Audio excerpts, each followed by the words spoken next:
Bom dia, boa tarde, boa noite a todos os telespectadores do nosso canal e aos alunos de Biologia Molecular 1 da nossa instituição Unirio. Então, hoje no conteúdo do vídeo de hoje, eu vou abordar algumas informações sobre a tradução, que é um evento que ocorre nas células de procariotos e eucariotos. Bom, como eu tenho que controlar a transmissão e fazer ao mesmo tempo, volta e meia eu vou ter que checar alguns parâmetros. Bom, a tradução, então, é um evento que ocorre dentro das células, no citoplasma de células eucariotas e também no citoplasma de células procariotas, tá? Ela é feita a partir do RNA mensageiro e é feito principalmente pelo envolvimento dessa maquinaria aqui, que é o ribossomo. Bom, ela tem esse nome de tradução, que eu acho que é um nome bem interessante, porque basicamente a gente está passando a informação de uma escrita,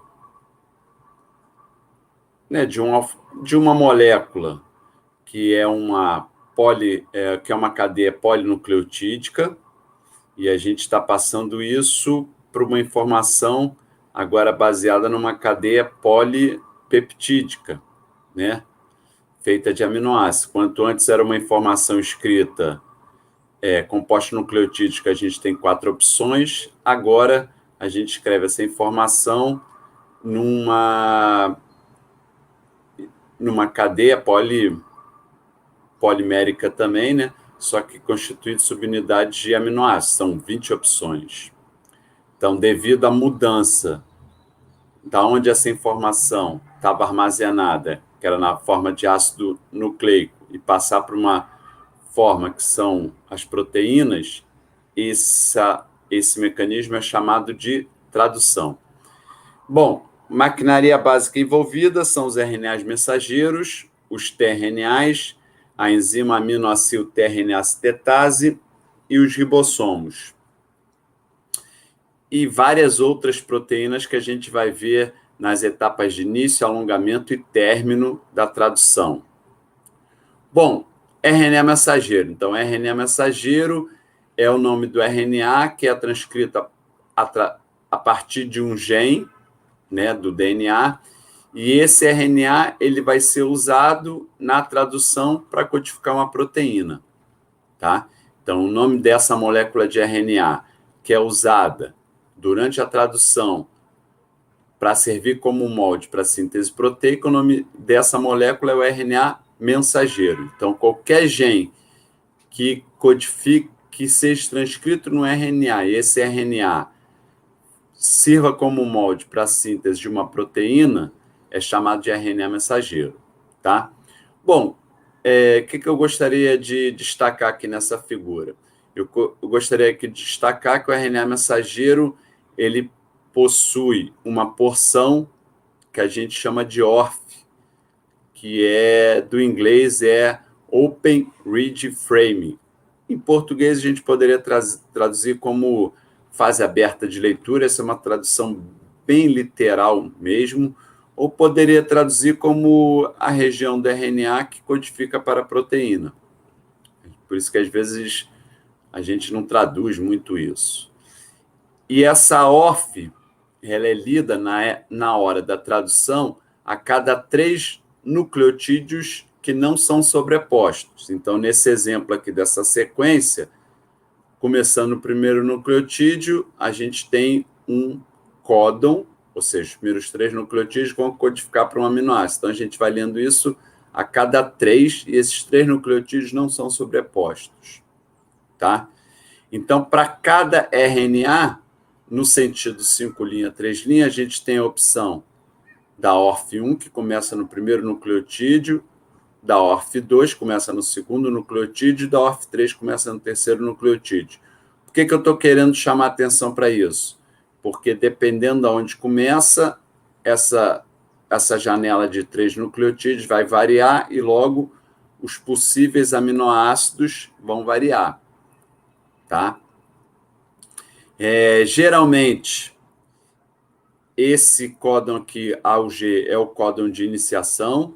Existem variações, ele é o único códon de iniciação em eucariotos, mas em procariotos a gente tem outros 3 códons de iniciação, que é o GUG e o UG, tá?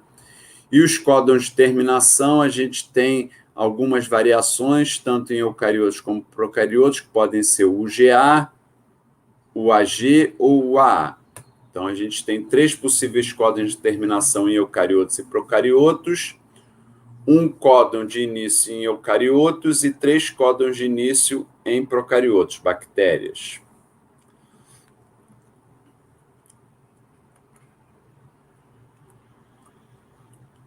Bom, aqui eu vou também dar outra característica nessa figura que diferencia os RNAs mensageiros de procariotos e de eucariotos. Geralmente, um único RNA mensageiro de procariotos podem codificar para mais de uma proteína, tá? Isso porque os genes em procariotos, eles estão organizados na forma de operon, no qual apenas um único promotor regula a transcrição de 2 ou mais genes. E esses 2 ou mais genes são transcritos em uma única molécula de RNA. Nesse exemplo aqui, a gente tem uma única molécula de RNA que teve a transcrição de 3 genes organizados no mesmo operon. A gente vai voltar a esse conceito novamente de operon, de organização de estrutura gênica, quando a gente falar um pouquinho sobre o controle da expressão gênica em procariotos. Então, aqui eu só estou querendo adiantar essa característica dos RNAs mensageiros de bactérias de poderem codificar para 2 ou mais genes em uma única cadeia, dando, então, uma característica que a gente chama que os RNAs mensageiros de procariotos são policistrônicos, enquanto os genes em eucariotos são organizados individualmente, então cada gene está sob controle de um único promotor, e esse gene é transcrito num único RNA, tá? Nesse exemplo aqui é o exemplo clássico. Então, esses RNAs são ditos monocistrônicos. Bom, o RNA mensageiro, então, ele tem algumas características. Em procariotos, existe uma sequência muito importante, que é a sequência de ligação ao ribossomo, que nessa figura aqui está representado como esse retângulo azul escrito RBS. E essa sequência de ligação ao ribossomo, ela possui uma sequência chamada de sequência de Chine-Dalgarno, que foram os 2 pesquisadores que descreveram elas. Então, nesse sítio de ligação ao ribossomo, ou sequência de Chine-Dalgarno, ela possui uma sequência que é reconhecido pelo RNA ribossomal da subunidade menor, tá? E essa sequência que é reconhecida, que está mostrando aqui, ó, nessa figura, ela tem uma distância ideal para o códon de início. Essa distância ideal é geralmente de 3 a 9 nucleotídeos. Então, no caso dos RNAs de bactérias, são RNAs policistrônicos, a gente tem uma sequência de ligação para cada um dos genes, porque geralmente após a terminação, o ribossomo se desliga do RNA mensageiro. Então, ele se desliga, aqui já possui a sequência que ele já volta a se ligar, dá início. Nesse esquema aqui, ele se desliga, que já tem uma outra sequência que ele volta a se ligar, e dá início e depois o término da tradução. Já em eucariotos, o ribossomo se liga ao CAP, 5' a subunidade menor do ribossomo se liga e vai rastreando até um códon de início. Não basta apenas ser um A1G, ela tem que estar dentro desse contexto aqui. Então, depois do A1G tem que ter um G, depois mais 2 nucleotídeos, e antes, 4 nucleotídeos antes de um AUG tem que ter uma purina, ou seja, pode ser uma guanina ou uma adenina. Então, esse é o contexto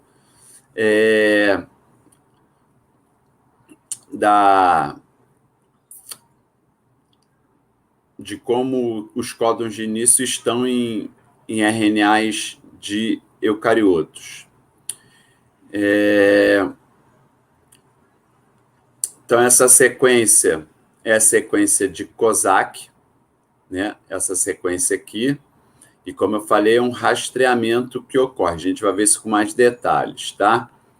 Algumas vezes, o códon de término e o códon de início num RNA policistrônico de bactérias, eles são sobrepostos. Então, aqui, ó, um códon de término, o GA, e aqui um códon de início, a UG. Então, isso também já foi descrito em bactérias, e isso a gente chama de tradução acoplada, quando o códon de término ele está junto ao códon de início. Bom, falamos um pouquinho sobre os RNAs mensageiros, vamos falar agora um pouquinho sobre os tRNAs. Os tRNAs são RNAs pequenos, geralmente de 75 a 95 ribonucleotídeos. Na extremidade 3' desses tRNAs, eles terminam com a sequência CCA, e na porção 3' é ligado o aminoácido. Os tRNAs possuem bases diferentes das convencionais do RNA. Então, além da uridina, possui a pseudouridina e possui a dihidrouridina, além de outras bases como a hipoxixantina, metilguanina e a timina.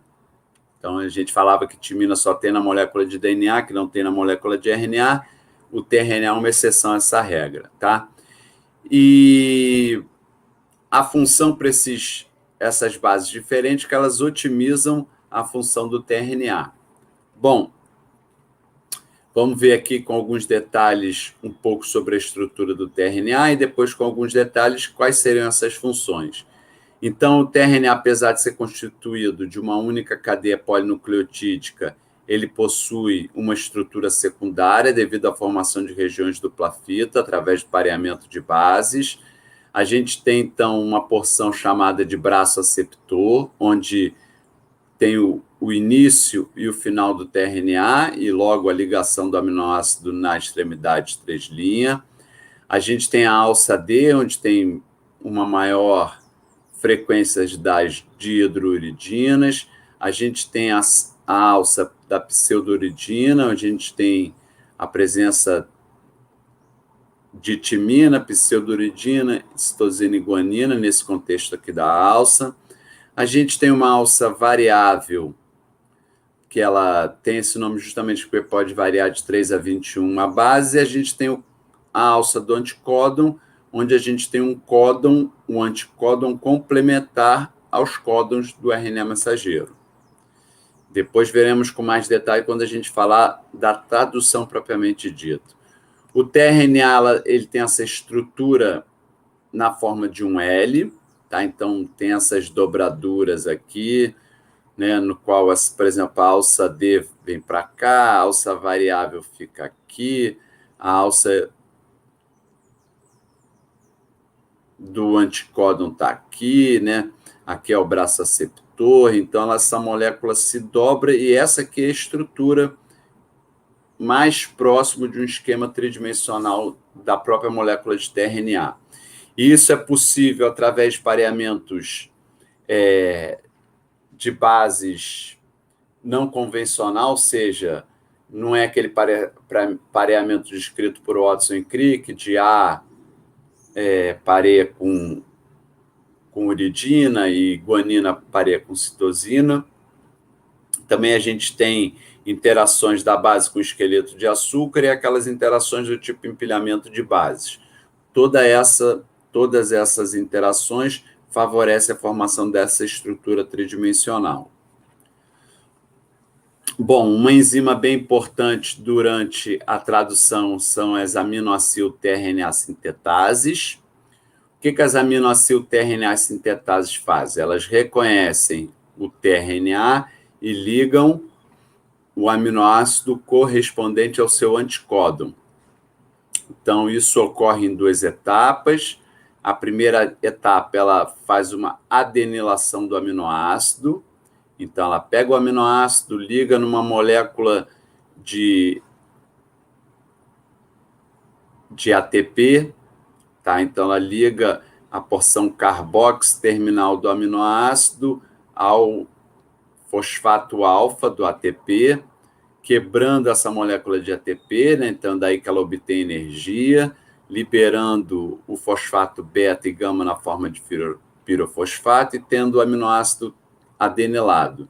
Numa segunda etapa, ela pega esse aminoácido adenilado e liga esse aminoácido na porção 3' na hidroxila do último nucleotídeo da extremidade 3', tá? Precisamente, ela liga a hidroxila ao grupamento carboxo terminal do aminoácido, liberando a molécula de ADP, de AMP e liberando o tRNA carregado. Então, é assim que as aminoacil-tRNA sintetases catalisam a reação em 2 etapas, usando a molécula do ATP de energia, tá? A gente tem 2 classes de aminoacil-tRNA sintetases. Algumas ligam o aminoácido carregado, ligam o aminoácido à hidroxila do carbono 2, né? Lembrando que a gente está falando do esqueleto de carbono do último nucleotídeo do tRNA, e as aminoacil-tRNAs da classe 2 ligam a hidroxila do carbono 3', tá? É um conceito interessante que eu esqueci de frisar aqui, que o tRNA ele é chamado de carregado quando ele está ligado ao aminoácido correspondente ao seu anticódon, e ele é chamado de descarregado quando não tem nenhum aminoácido ligado à sua estrutura. Bom, as aminoacil-tRNA sintetases, elas reconhecem o tRNA através do anticódon.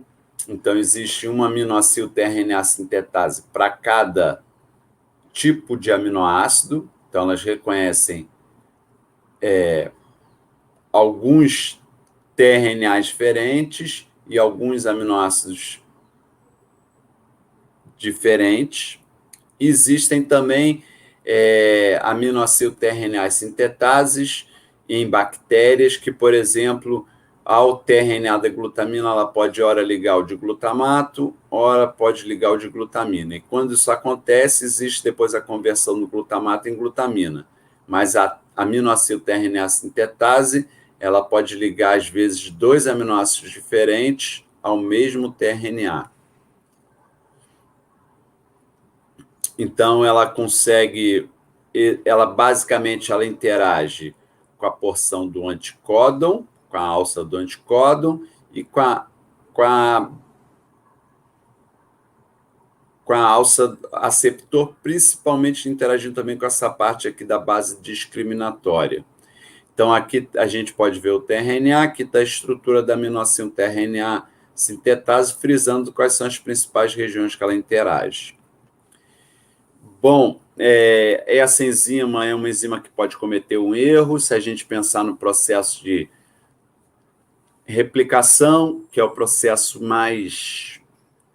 que gera menos erro, transcrição gera uma quantidade de erros intermediários, e a tradução, então, ela gera muito mais erros do que esses outros 2 eventos. E a gente pode ver aqui já nessa figura que a taxa de erro da aminoacil-tRNA sintetase é 1 erro a cada 1000 tRNAs que ela carrega, tá?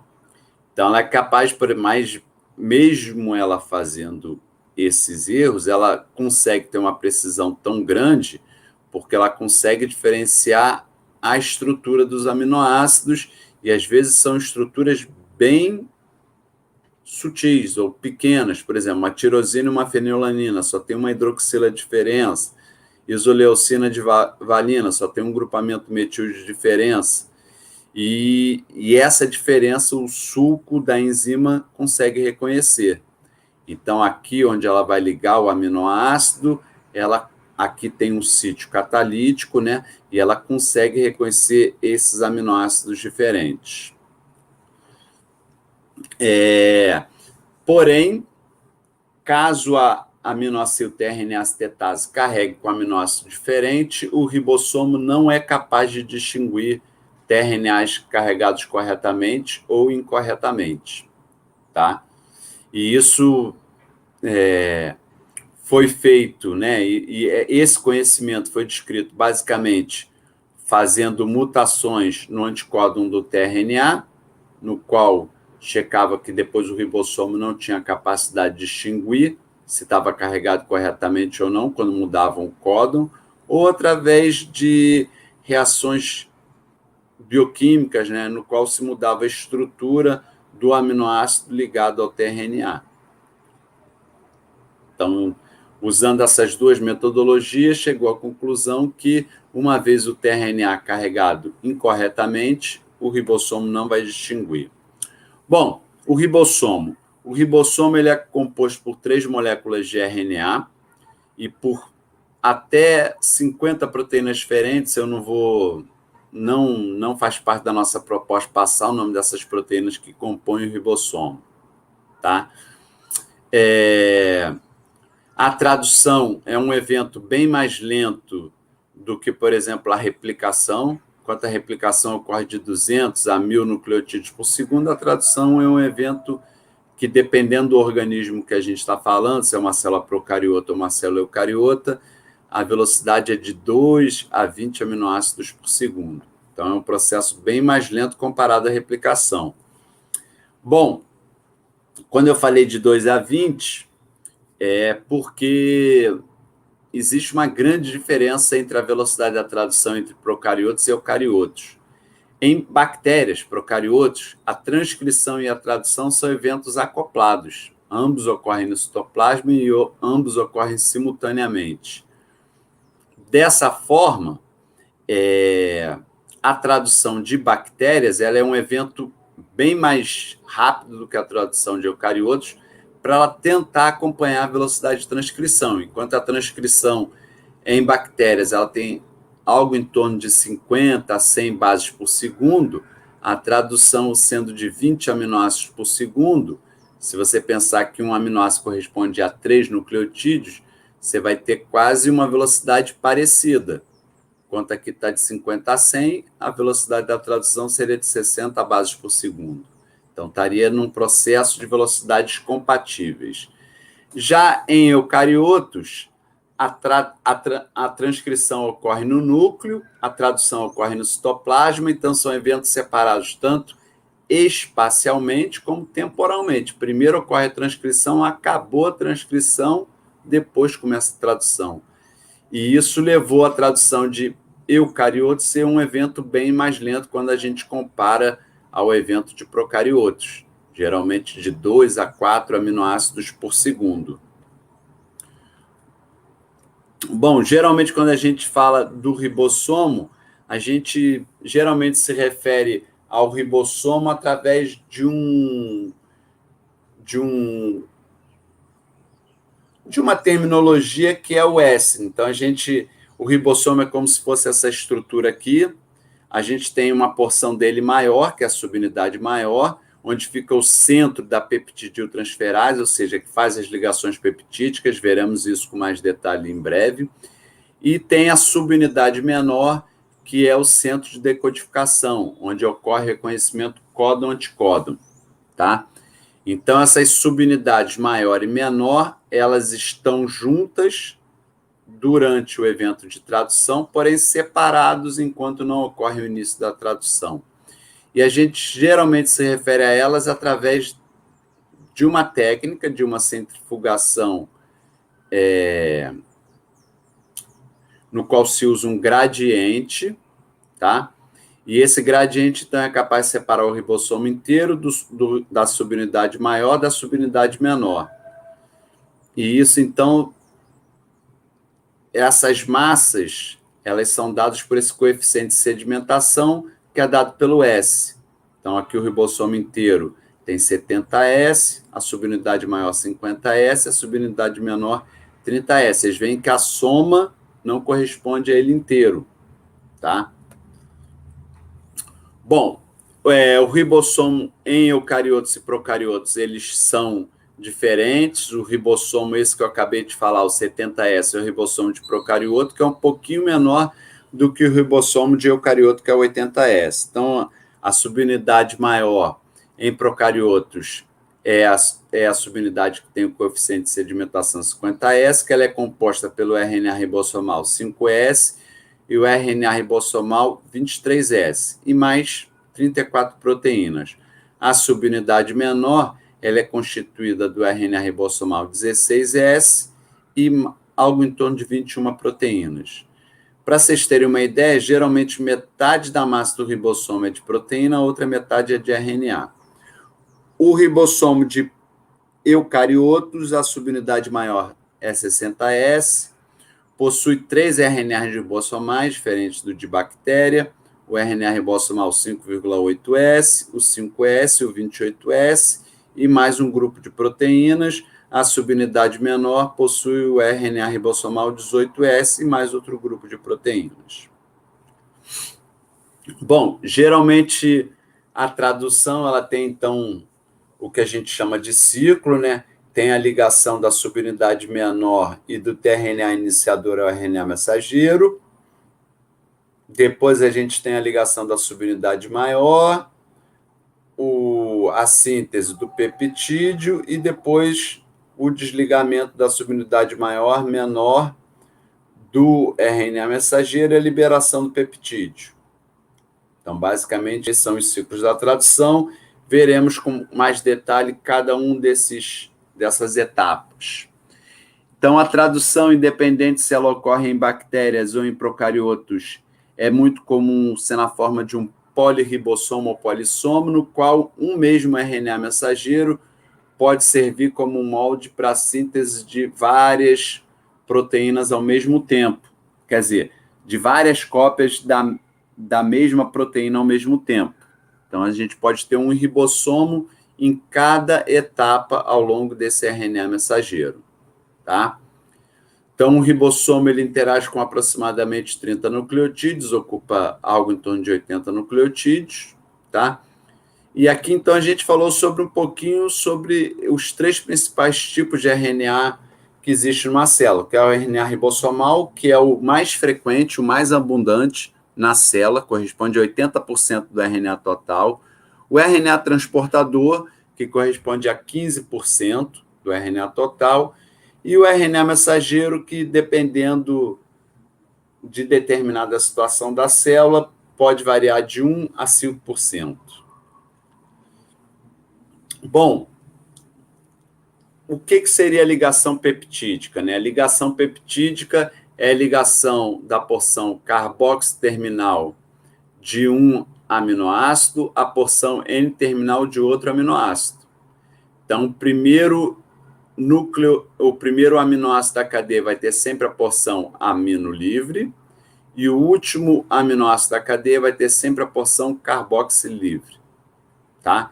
Então, o aminoácido que está entrando na síntese vai ter sempre a sua porção amino sendo ligado na porção carboxil do último aminoácido peptídeo que está sendo sintetizado. Então, essa ligação entre esse nitrogênio com esse carbono é chamado de ligação peptídica, tá?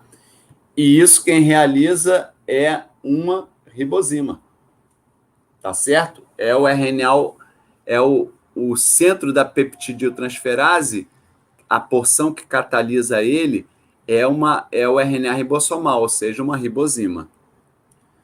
Bom, então essa é uma figura de um RNA mensageiro ligado a um ribossomo. Então, existe o canal de entrada e de saída do RNA mensageiro na subunidade menor, o centro de codificação do códon pelos tRNAs. Então, o local onde ocorre a ligação do anticódon do tRNA com o códon do RNA mensageiro ele é chamado de centro de decodificação, isso ocorre na subunidade menor, e a síntese proteica, o centro da peptidiotransferase, é aqui na subunidade maior. É importante também frisar que o ribossomo, ele possui 3 sítios importantes. E esses sítios eles fazem parte tanto da composição da subunidade maior como da menor. Um é o sítio E, que é o sítio por onde sai o tRNA descarregado. Outro é o sítio P, que é onde fica o tRNA carregado com peptídeo. E outro é o sítio A, onde entra o tRNA carregado com aminoácido. Tá? E de exit, P de peptídeo tRNA e A de aminoácido tRNA. Bom, então a gente falou que o RNA mensageiro entra por um canal do ribossomo, então a gente vai ver como ocorre o início da tradução. É importante frisar que existe todas as etapas têm as suas particularidades em procariotos e eucariotos. Na maioria das vezes vai ser só a questão do nome das proteínas envolvidas. Elas possuem homólogos que executam as mesmas funções em procariotos e eucariotos, mas a etapa onde ocorre a diferença mais marcante é no início da tradução. No início da tradução existe uma diferença bem marcante entre eucariotos e procariotos. Bom,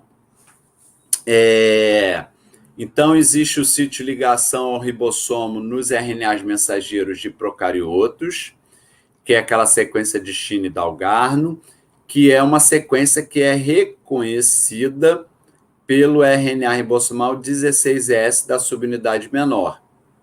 Tá certo? Então, isso, como a gente falou um pouquinho mais atrás, isso tem uma distância ideal para posicionar o códon de início no sítio P da subunidade menor.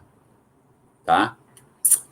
E o tRNA ele é carregado com um tipo de metionina especial, que é a N-formilmetionina.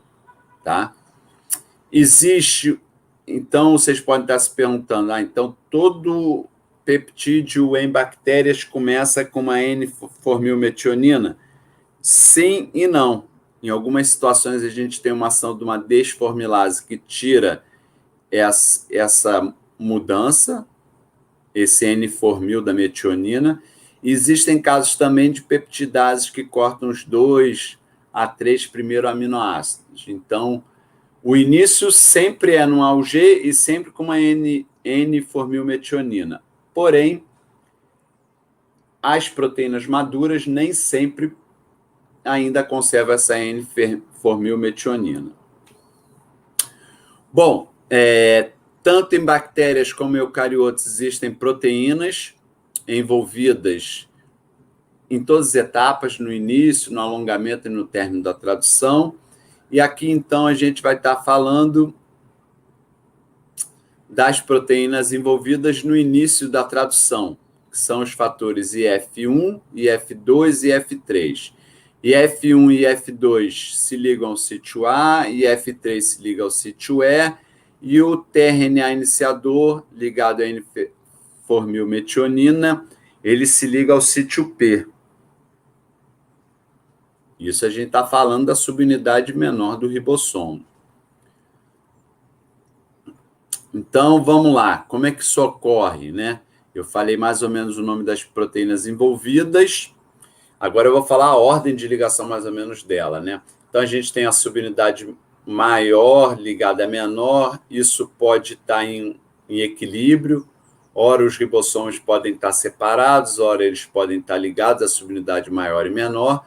Porém, a proteína IF3 ela tem uma função muito importante, que é se ligar ao sítio E, da subunidade menor, e evitar a ligação da subunidade maior. Uma vez a proteína IF3 ligada no sítio E, a subunidade maior não se liga. Então, depois disso, a proteína IF1 e IF2 ligada a uma molécula de GTP se liga ao sítio A. O tRNA iniciador ligado à formilmetionina se liga ao sítio P, e então a molécula de RNA mensageiro se liga à subunidade maior até que ocorra, se liga à subunidade menor, ocorre o reconhecimento do códon de início, é posicionado corretamente, com isso a proteína IF3 se desliga e o ribossomo, a subunidade maior do ribossomo, se liga. Uma vez que a subunidade maior do ribossomo se liga, ela favorece a quebra da molécula de GTP ligada a IF2, IF2 se desliga, liberando GDP, fosfato e liberando também a proteína IF1. Então é assim que ocorre o início da tradução em procariotos. Esses são os eventos. Em eucariotos, vocês vão ver que tem proteínas que executam funções similares. Então, também existe a proteína EIF3, que se liga ao sítio e faz com que a subunidade menor se desligue da subunidade maior. A proteína EIF1A se liga ao sítio A, e com isso a gente tem a ligação do tRNA iniciador ligado à metionina, ligado à proteína EF2-GTP, e também, uma vez que esse tRNA se ligue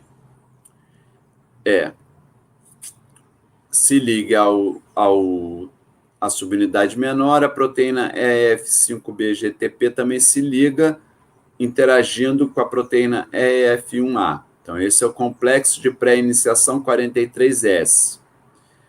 A proteína EF4F, ela se liga à porção cap do RNA e ela interage com a proteína IF3, levando, então, a ligação desse RNA mensageiro à subunidade menor. Então, uma vez que a gente tem esse complexo montado, começa o rastreamento até o códon de início, que está naquele contexto que a gente falou no começo. Uma vez que esse códon de início seja encontrado através do pareamento do anticódon do tRNA iniciador com o códon de início, a gente tem, uma vez que forma esse pareamento, isso libera um sinal para a proteína EF2 hidrolisar o GTP, se desligando do complexo, liberando fosfato, levando também ao desligamento da proteína EF3 e a proteína EF4B.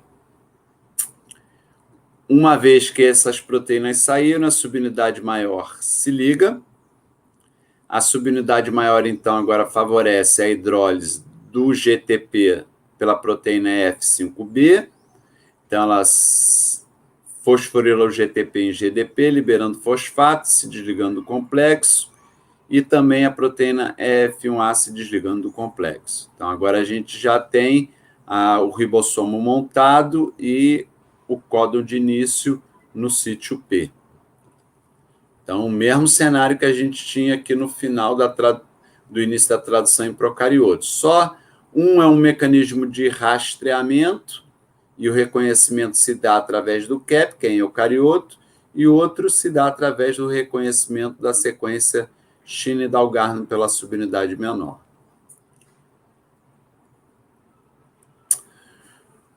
Bom, o que eu gostaria de falar para vocês? Que existem algumas exceções.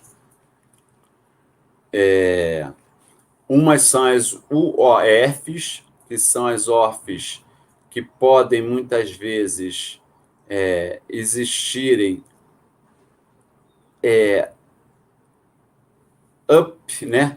anterior a montantes do códon da ORF principal, por isso que ela tem esse nome de UOF, geralmente codifica um peptídeo pequeno, tá? Isso existe, por exemplo, em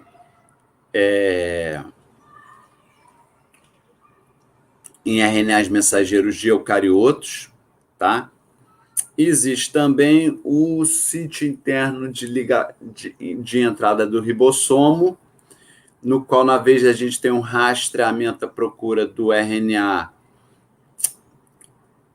do códon de início, a proteína RF4F, na vez de se ligar ao CAP, ela se liga a esse sítio interno de entrada do ribossomo e dá início à tradução ali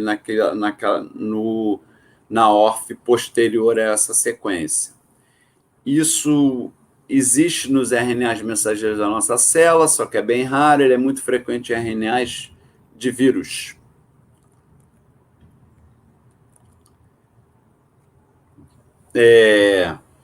Então, o CAP e a cauda poli-A, eles podem ajudar ao RNA mensageiro de eucariotos possuir uma estrutura circular através da interação da proteína EF4G, que é aquela proteína que fica ligada ao CAP, e as proteínas de ligação da cauda poli-A. Então, isso, através da interação dessas proteínas, o RNA mensageiro fica numa forma cíclica, aumentando a velocidade com que o RNA mensageiro é traduzido, porque assim que o ribossomo se desliga, ele já está fisicamente próximo ao início da tradução. Então, RNAs em eucariotos que não possuem CAP, não possuem cauda poli-A, não formam esse tipo de estrutura e são mais lentamente traduzidos. Bom, o alongamento da tradução nada mais é do que a entrada do tRNA no sítio A, a formação da ligação peptídica e a translocação desse tRNA carregado com peptídeo do sítio A para o sítio P e do tRNA carregado do sítio P para o sítio E. Então, isso é o que ocorre durante o alongamento da tradução, tá? Vamos ver com alguns detalhes como que isso ocorre em bactérias e eucariotos. Então, o tRNA carregando o peptídeo, ele fica no sítio P, o tRNA carregado que vai participar da próxima etapa de síntese proteica, ele entra pelo sítio A, ele entra ligado junto com uma proteína chamada EFTU, ligada a uma molécula de GTP, e uma vez que ele entra no sítio A, a subunidade maior, ela possui um centro de ligação ao fator que estimula a quebra do GDP em GDP e fosfato orgânico pela proteína FTU. E uma vez que isso ocorre, a proteína FTU ligada ao GDP se desliga, liberando, então, o tRNA carregado para a ligação peptídica.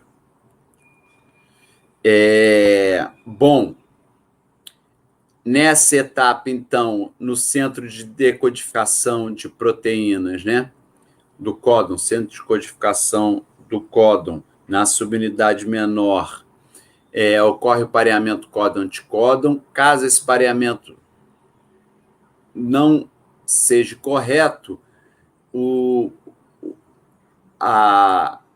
RNA ribossomal 16S não vai interagir com o códon e o anticódon, e uma vez que essa interação não ocorra, ocorre uma mudança estrutural desse tRNA.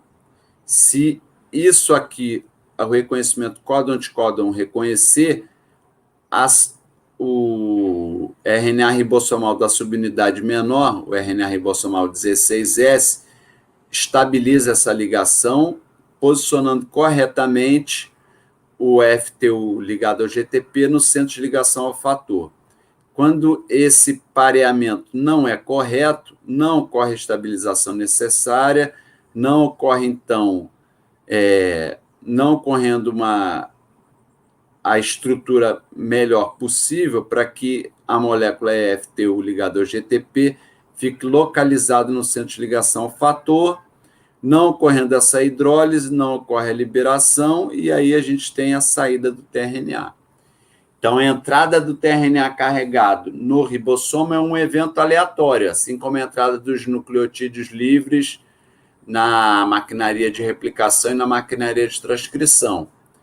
Depende do reconhecimento códon e anticódon para esse tRNA ficar posicionado nos locais ideais do ribossomo para que ocorra essa quebra, liberação do tRNA carregado para ligação peptídica. Quando esse pareamento não é correto, ele não fica bem posicionado dentro do ribossomo e ele se desliga do ribossomo. Tá? Então, por que isso? Porque existe uma acomodação natural para que o aminoácido do tRNA carregado ele fique posicionado corretamente no centro da peptidiltransferase. Esse processo de acomodação ele vai ser responsável por posicionar o aminoácido no local ideal para ligação peptídica, e se isso aqui não está estável, ou seja, se não tem um pareamento correto, além disso não ocorrer, durante esse processo de acomodação, o tRNA se desliga. Se não tiver pareado corretamente. Se tiver pareado corretamente, ocorre a liberação da proteína FTU ligado ao GDP e ocorre a ligação peptídica. Bom, uma vez que ocorra a ligação peptídica, a gente tem uma etapa que é o translocamento. O que é o translocamento? O tRNA descarregado vai do sítio P para o sítio E, o aminoácido tRNA, após ocorrer a ligação peptídica, ele fica carregando peptídeo, ele é transferido do sítio A para o sítio P. E isso só é possível graças à participação da proteína EFG ligada ao GTP, tá? Então, ela que faz essa translocação e ela consegue fazer isso com a energia da quebra da molécula de GTP. Então, ela também entra, ela fica posicionada no centro de ligação ao fator, que estimula a quebra de GTP em GDP, induz uma mudança conformacional na proteína EFG. Essa mudança conformacional leva à translocação, ela se desliga e o tRNA descarregado sai pelo sítio E.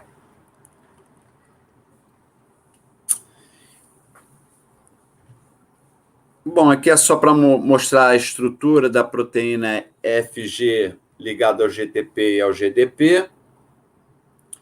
E é importante, então, frisar que a gente tem a proteína EFG, ela no citoplasma ela precisa ser carregada com GTP, então tem a troca, ela se desliga do GDP, se liga ao GTP, pronto, ela está apta a participar de mais um evento de translocação. E a mesma coisa a proteína FTU, só que ela faz isso com auxílio de uma outra proteína, que é a proteína EFTS. A proteína EFTS desliga a FTU do GDP, se liga a ela, né, troca o GDP pelo GTP e se desliga da proteína, liberando a proteína FTU ligada a GTP. Então, isso ocorre no citoplasma da célula e isso é importante para as etapas de alongamento da tradução. Então, quando a gente pensa numa ligação peptídica, a gente pensa que para ocorrer essa ligação peptídica tem um grande gasto energético. A gente gasta 2 moléculas de GTP com a proteína FG e a proteína FTU e uma molécula de ATP para o carregamento do tRNA ao aminoácido pela enzima aminoácido tRNA sintetase. Bom, o alongamento ele não é muito diferente entre procariotos e eucariotos, não tem muito aqui o que frisar. Basicamente, o que muda são os nomes.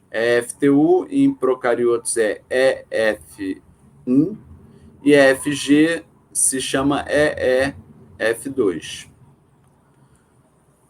Bom, o término da tradução necessita, então, de um códon de terminação e, diferente dos outros códons, o códon de terminação ele é reconhecido por uma proteína, que são os fatores de liberação. Tá?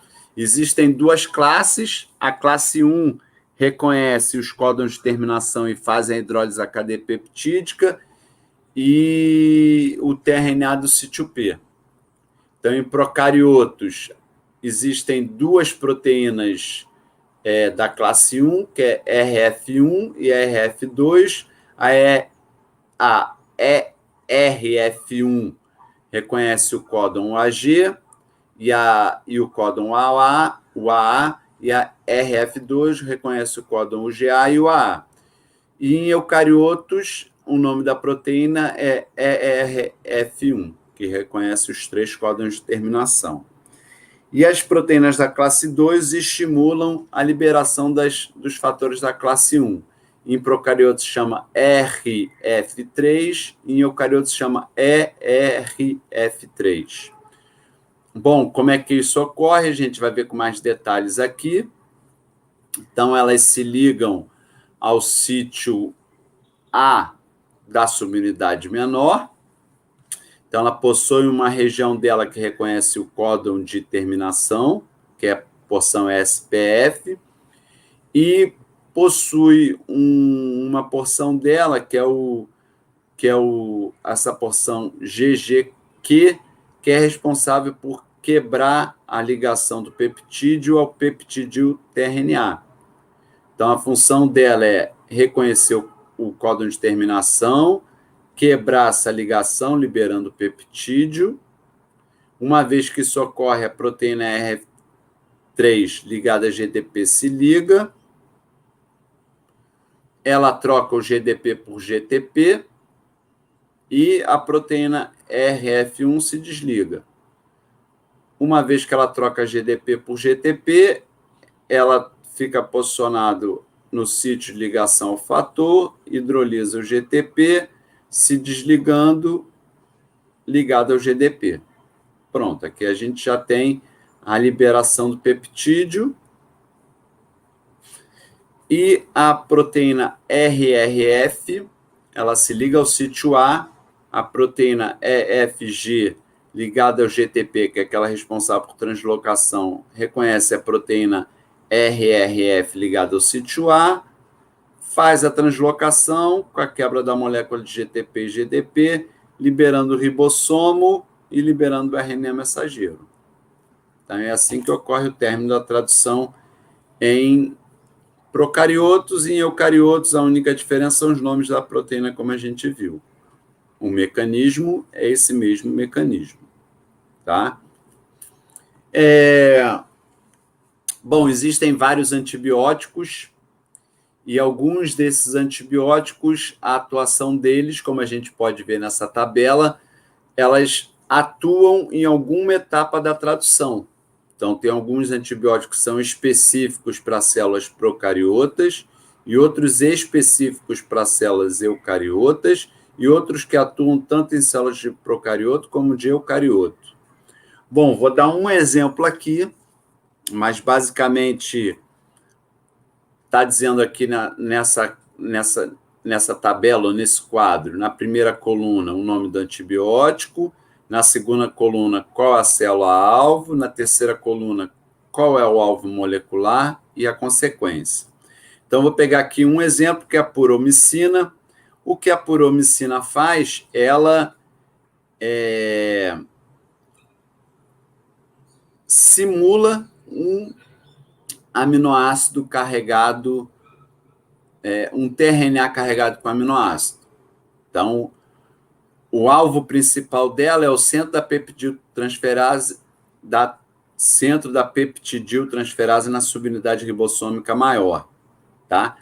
Então, ela simula um tRNA carregado com aminoácido, ela vai ser usada na ligação peptídica pelo centro da peptidiltransferase, só que quando ocorrer essa ligação peptídica, não é nem bem uma ligação peptídica, já que uma ligação peptídica entre dois aminoácidos, mas quando ocorre a ligação entre o peptídeo que está sendo sintetizado com a piromicina, ela funciona como um término da cadeia. Simula a extremidade 3' do aminoácido tRNA no sítio A e age como um aceptor para a cadeia polipeptídica nascente. Mas aí, uma vez que ocorre essa ligação, acaba a tradução. Então, ela interrompe a tradução em células procariotas e eucariotas. Bom, existem algumas situações na célula que, né, ao longo da evolução, a célula foi criando mecanismos para escapar de uma situação que poderia travar o ribossomo. Por exemplo, se um RNA mensageiro não tem o término da tradução, você teria um RNA mensageiro ligado eternamente a um ribossomo. Então, essa situação é reconhecida pela célula, e em procariotos, uma vez que isso ocorre, existe, então, uma molécula que simula um aminoácido carregado negativamente e simula um tRNA carregado com aminoácido e simula também um RNA mensageiro molde. Então, ele entra no sítio A, tá? Essa molécula, ligada a uma proteína FTU ligada a GDP, entra no sítio A, ocorre a ligação peptídica, ela vem sempre carregada de um aminoácido, carregado com um aminoácido de alanina, e os códons delas codificam para alanina. Então, o ribossomo continua traduzindo esses vários códons de alanina. Então, a gente tem um peptídeo agora que vai ter uma extremidade rica em polialanina, e até que chega num códon de terminação. Então, essa molécula possui todas essas porções. Quando chega no códon de terminação, o ribossomo é liberado, que nem a gente acabou de ver como é que é o mecanismo, e esse peptídeo carregado, ou que a porção C-terminal dele é composta de uma repetição de alanina, ele é degradado por proteases celulares. Em eucariotos, isso pode acontecer também se a gente tem ausência de um códon de terminação. Então, existem proteínas que se ligam à junção exon e exon, que saem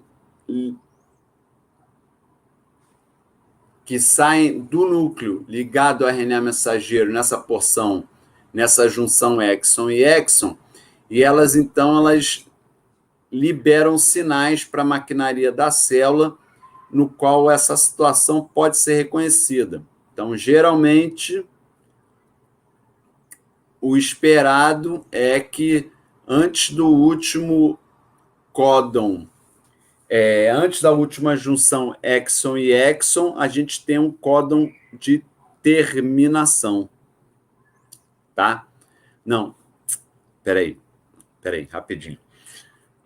Na verdade, aqui não é nem um exemplo de ausência de um códon de terminação.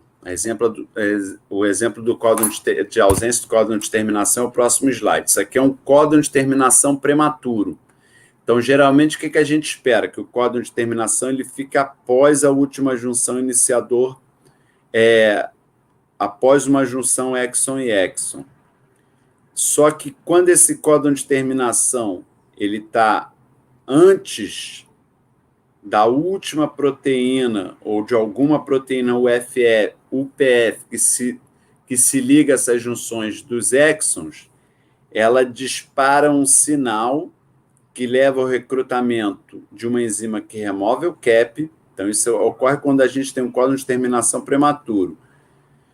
E aqui vai, né, é um códon de terminação prematura, que vai parar a tradução, mas esse sinal aqui já liberou para tirar o CAP. RNA mensageiro sem CAP endonuclease reconhece e degrada esse RNA. Por quê? Porque ele está gerando um RNA que possui um códon de terminação prematuro. No caso da ausência de códon de terminação, o que vai acontecer? O ribossomo vai traduzindo o RNA mensageiro até chegar na cauda poli-U. Essa cauda poli-U, então, ela vai codificar para lisina. Então, a gente vai ter um peptídeo que vai ter várias lisinas no final dele.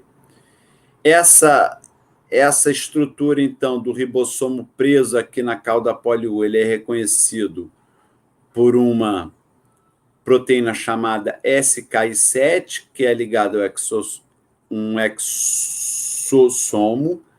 Então, essa proteína SKI7 libera a subunidade maior e menor do RNA mensageiro e ativa essa nuclease para degradar esse RNA, porque é importante para a célula degradar um RNA que não tem códon de terminação, ou seja, sofreu alguma mutação que levou para eliminação do códon de terminação. E essa proteína rica em lisina, que ela é codificada pelo poli-A, pela cauda poli-A, ela é reconhecida por proteases da célula e degradada. Bom, nessa aula também eu queria abordar um pouco do conteúdo sobre o código genético. Então, o código genético, a gente tem vários códons que codificam para o mesmo aminoácido, é o que a gente chama de degeneração, e esses códons eles são códons sinônimos. Então, isso aqui é a tabela clássica do nosso código genético, né? Como esperado, por que vários códons codificam para o mesmo aminoácido? Porque são 3 opções são três nucleotídeos compõem o códon, e para cada posição a gente tem 4 opções. Então, 4 vezes 4, 16, vezes 4, 64, só que a gente só possui 20 aminoácidos. Então, alguns aminoácidos são codificados para apenas um único códon, que é o caso da metionina, e outros podem ser codificados por até 4 códons diferentes, 4 ou 6. Deixa eu ver, achar aqui um exemplo aqui, ó, a arginina, ó. Ela é codificada por esses 4 códons mais esses 2 aqui. Então, a gente tem a variação de um códon para um aminoácido até 6 códons para um aminoácido. E lembrando, então, que esse códon que é o chamado códon de início, e a gente tem códons de terminação que não são reconhecidos por nenhum tRNA. O código genético, a evolução, né, que desenhou o código genético, ela é muito interessante, porque se a gente parar para observar algumas informações, a gente vai ver que ele foi desenhado para evitar, quer dizer, ele foi desenhado, não, selecionado, ou ao longo da evolução ele foi trabalhado para que esse código genético ele fosse o mínimo possível suscetível a mutações. Então, por exemplo, sempre que a gente tem uma... Aqui, então, ó, aqui significa o primeiro nucleotídeo do códon, tá? Aqui é o segundo nucleotídeo do códon e aqui é o terceiro nucleotídeo do códon, tá? Então, aqui, ó, CAU, tá? Então, assim que a gente lê o códon. Então, outra questão importante para eu trazer para vocês é que sempre que a gente tem uma pirimidina na segunda posição, se a gente trocar uma pirimidina por outra pirimidina, lembrando o que são pirimidinas? U e C. Então, sempre que a gente trocar uma pirimidina por outra pirimidina, a gente vai ainda continuar com aminoácidos hidrofóbicos. E a mesma questão nas purinas. Sempre que a gente tiver uma purina na segunda posição, a gente vai estar tratando de aminoácidos polares. Então, a gente já está vendo aqui que não é qualquer mutação que vai trazer grandes mudanças. No caso da segunda posição, a gente vê isso. Se trocar uma pirimidina, um 1 pelo C, continua sendo aminoácidos hidrofóbicos. Se trocar uma purina, na segunda posição, codifica para aminoácidos polares. Então, vamos lá. Transição e transversão. Então, transição é isso que eu acabei de falar. Troca uma base nitrogenada por outra de mesmo grupo. E transversão é quando você troca uma por outro grupo. Então, sempre que a transição ocorrer na terceira posição, na maioria das vezes a gente não vai ter nada. Aqui, ó. Tá vendo? Ó? Troquei uma pirimidina por outra pirimidina, é o mesmo aminoácido. Pode ter pode ter alguma exceção? Pode. Aqui mesmo a gente já está vendo uma exceção. Mas na maioria dos casos aqui, então a gente só tem uma exceção aqui. Dos 64 códons, a gente só tem essas diferenças aqui na terceira posição, quando ocorre uma transição. Trocar o C por AG é uma transversão. Mas na metade dos casos também não vai corresponder a nada aqui, ó. Se eu fizer uma transversão aqui, não dá em nada, não dá em nada, não dá em nada. Aqui, dependendo da transversão, a gente pode ter ou não ocorrer alguma coisa. Então, isso aqui é só um indício que ao longo da evolução, esse código genético, a gente chama hoje de código genético, ele foi sendo selecionado para que as mutações tivessem a menor influência possível. Bom, existe um fenômeno já bem descrito na tradução, que é a oscilação.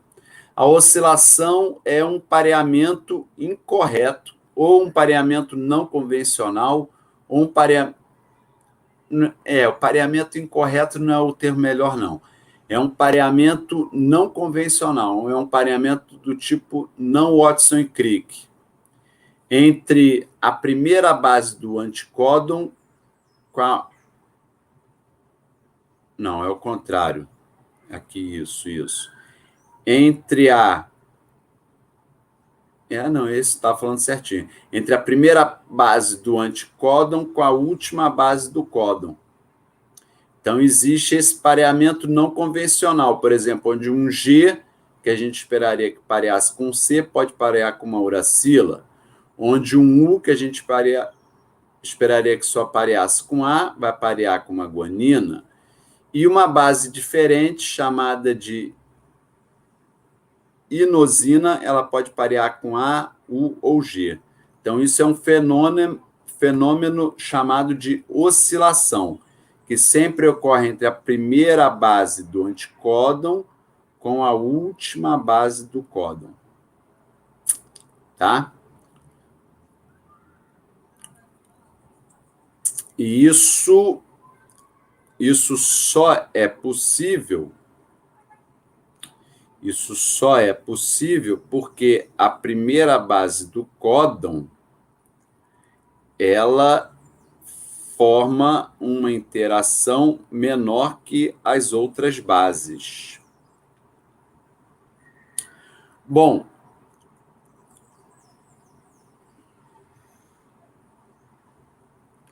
então aqui ela está só interagindo com essa de cima, essa aqui está interagindo com a de cima e a de baixo do códon e do anticódon, né? E essa aqui também. Então, existe essa extremidade aqui, que ela é importante para esse evento de oscilação.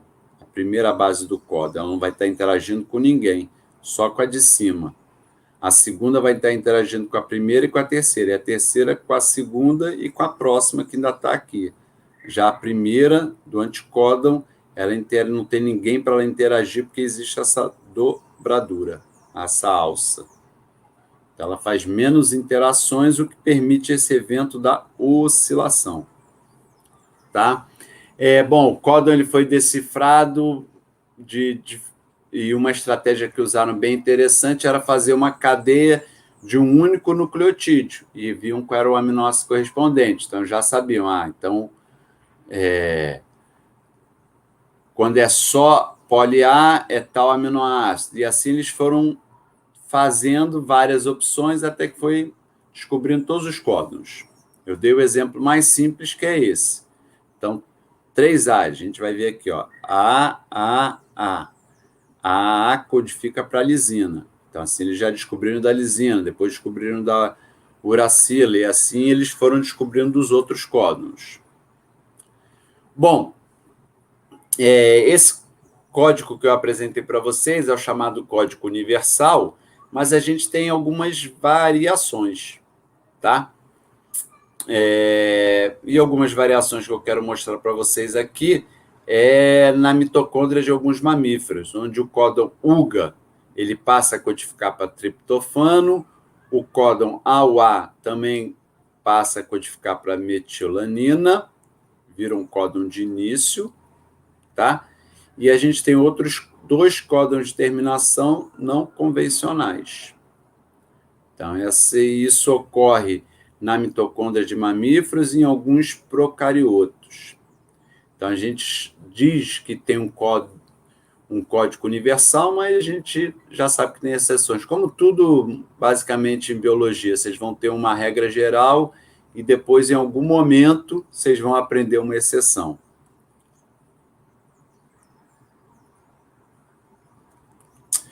Bom, esse era o principal...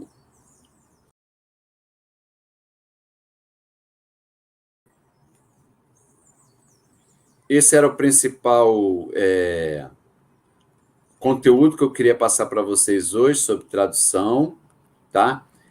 Espero que ele tenha sido útil. Qualquer dúvida que vocês tiverem, vocês podem entrar em contato através do e-mail aqui através do chat do canal, vocês podem entrar em contato através do e-mail do canal, através do meu e-mail institucional ou através do Classroom, para essa etapa que a gente agora também está nesse modo de aula online. Ok? Então é isso. Até uma próxima.